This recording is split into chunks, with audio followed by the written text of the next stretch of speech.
I never thought the house I built with my own hands would someday push me out into the rain, but that night, when my own son looked away and my daughter-in-law told me to leave, I understood what loneliness really feels like. My name is Eleanor May Carter, and this is the story I never told anyone until now.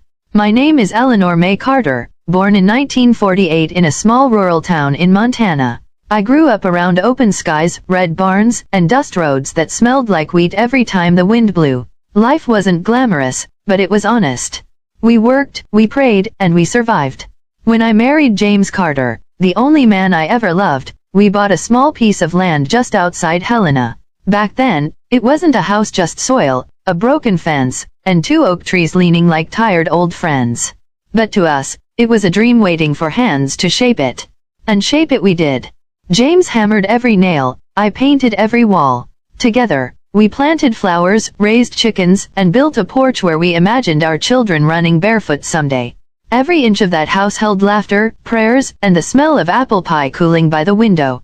When my son Michael was born, I felt like my heart had found its missing beat. He was my joy, my small miracle, the child I rocked through fevers, storms, and every tough night of my marriage. After James passed away too young, too suddenly, it was Michael who kept me breathing. I used to sit on the porch with him wrapped in my arms and whisper, "Someday, this house will be yours. But don't forget it will always be ours first." Years rolled by like pages in an old diary. Michael grew up, joined college, found a job in Bozeman, and I stayed home guarding memories like a soldier. Then he met Amanda. Amanda was smart, modern, and bold, the type of woman who entered a room like she owned the furniture. At first, I thought she was good for Michael. She brought color into his world again. And when they moved back into the house after marriage, I welcomed her with my whole heart. I didn't know then that the girl I embraced at the door would someday ask me to walk out of it. In the beginning, everything felt hopeful.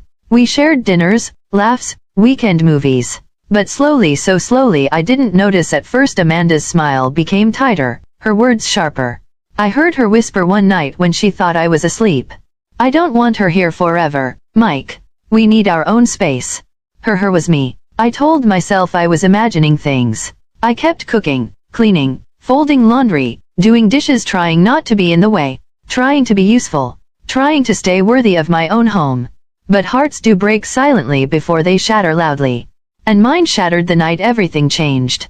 It was raining, one of those cold Montana rains that sounds like coins tossed at the roof. I was in the kitchen making tea, my hands trembling from arthritis, when the mug slipped from my fingers and shattered on the floor. The sound must have woken Amanda, because she stormed in wearing her robe,